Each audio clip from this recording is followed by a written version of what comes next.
هاي عريشتي الحلوة.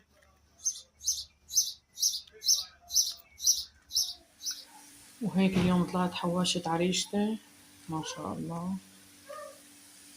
هذا الكيس كمان كله حواشت، رح مون منهم شوي واطبخ منهم شوي. يسعد اوقاتكم حبايب قلبي من وين ما كنتوا عم تتابعوني، يسعدكم ويسعد كل احبابكم.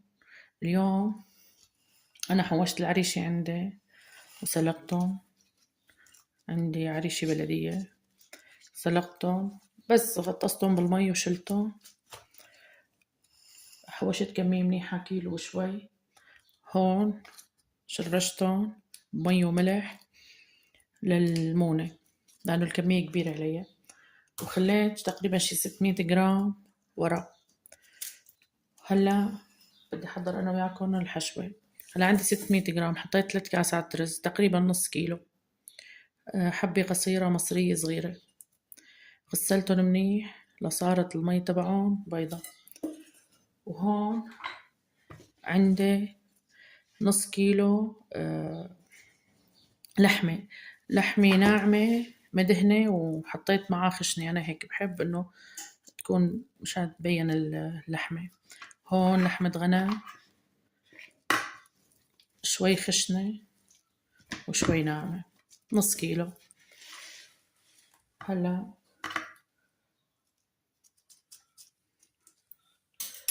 بفضل رزات عليهم.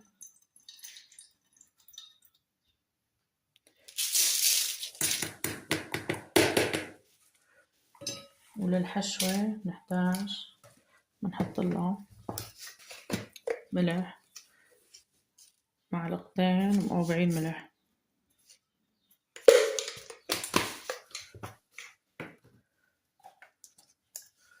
وهون عندي معلقة فلفل أسود، معلقة صغيرة فلفل أسود.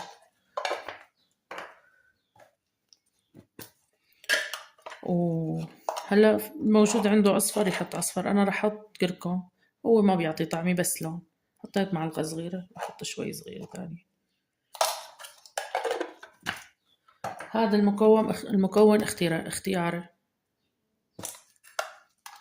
هذا المكون اختياري، 7 بهار، يعني شي بسيط، نص معلقة صغيرة.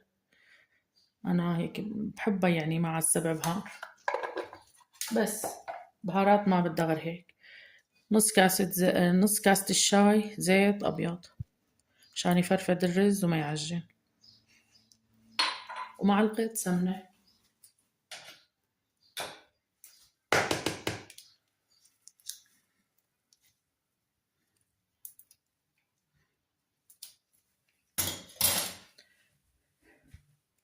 وهلا ضف لهم شوية مي.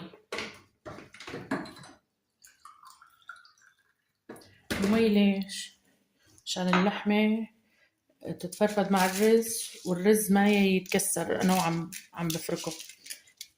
في شوي صغيرة.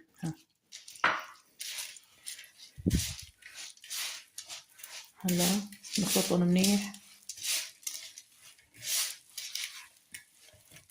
هذا الورق العريش بلدي، بيجي الحامض فيه منه فيه يعني، هلا ما بيحتاج حامض كتير، بلدي ظريف عكس الفرنسي وباقي الأنواع.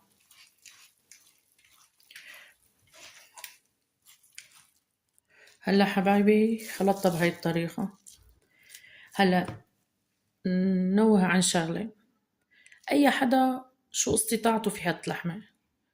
أنا هلا هون عم بعملها على أصولها، يعني أنت فيكي لنص كيلو رز تحطي وقيتين حسب استطاعته الواحد.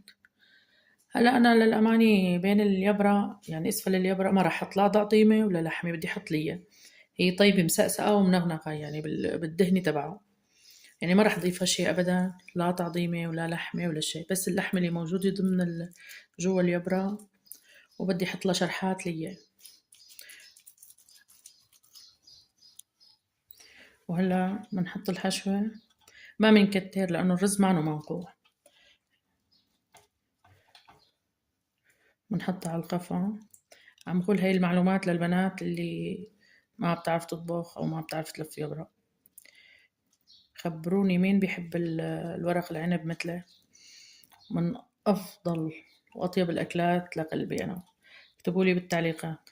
شوفوا أنا ما بحبها كبيرة، بحب الورقة هيك.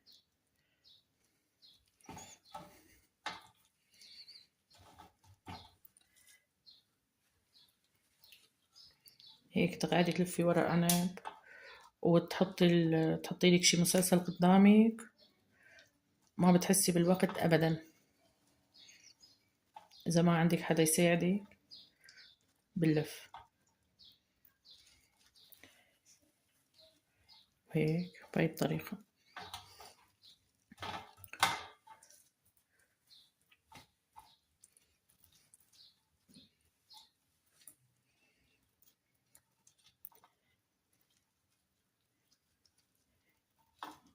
وخبروني مين بيعمل نفس طريقتي، أو خبروني على الطرق اللي عندكم موجودة ببلادكم. أكيد كل واحد بيعملها بطريقته الخاصة.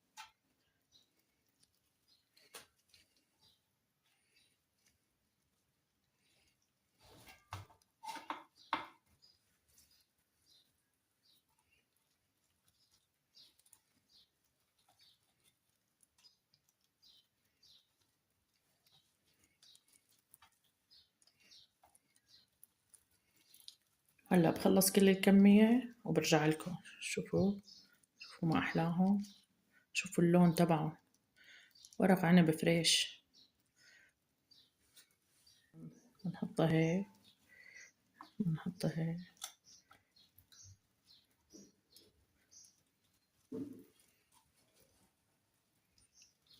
بهاي الطريقة.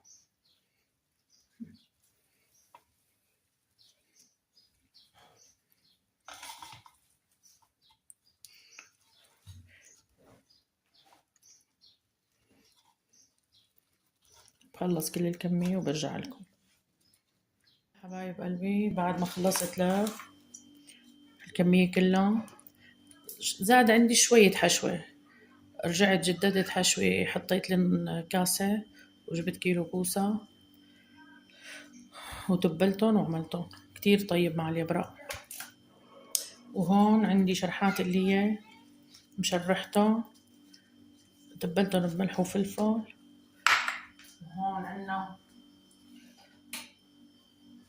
3 روز توم لنحطهم. هلا بدنا نسطر الإبرة. هذا لفة وهذا لف بنتي، ساعدتني الله يرضى عليها نخلص دغري. هلا قاع الطنجرة رح احط شرحات لي،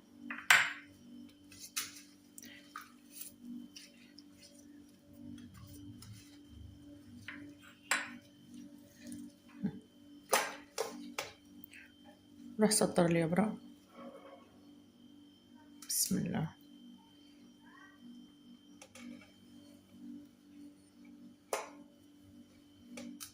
سطرتهم بالشكل.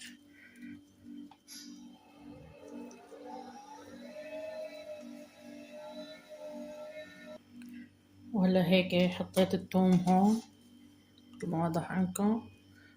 هذا طبعا الثوم مغسل منظف، نظفته من هون وغسلته. وفيكن تحطوا يعني حبات ثوم تفرطوه وتحطوه. وشرحات اللي بعد ما حطيت تحت حطيت فوق.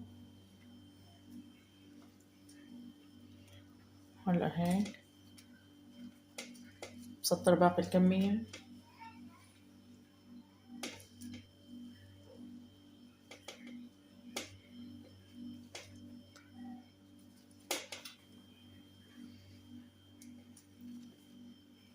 بهذا الشكل.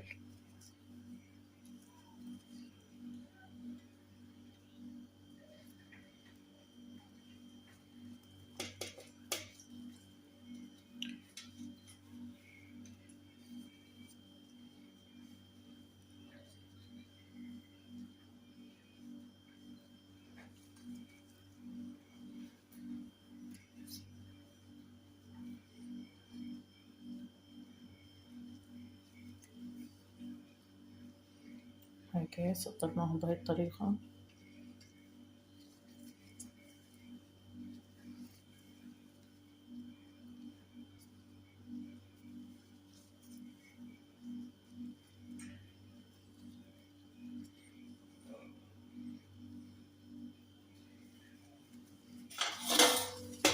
وهلا بنحط الكوسة.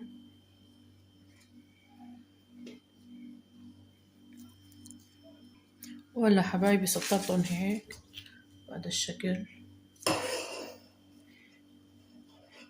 حطيت الكوسة بالنص مع الثوم، طب عليهم صحن هيك. وهون بالجاط اللي كنت متبلة فيها الحشوة حطيت معلقة كبيرة ملح، وراح ضيفهم مي غمرتهم. هذا الورق لأنه فريش ما بياخد مي كتير ولا بياخد وقت على الغاز كتير. هلا بس غلت المي مندوب ملحة، والحمض آخر شي أنا بضيفه قرب بده يستوي. هلا بحطهم على النار وبشوفكم بالمرحلة الثانية. اسمعوا لي صوت البقبقة، منظر الدسامة.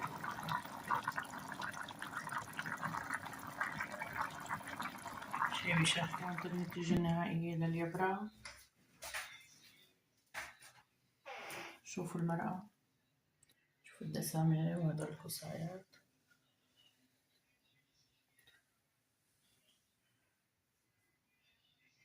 شو الطعمة بتجنن والريحة بتشهي. لا تنسونا من اللايك والاشتراك بالقناة، تعليق حلو مثلكم. بتمنى اللي يشاهد من الفيديو بدون ما يحط اشتراك بالقناة يحط اشتراك، مجبر بمحبتكم.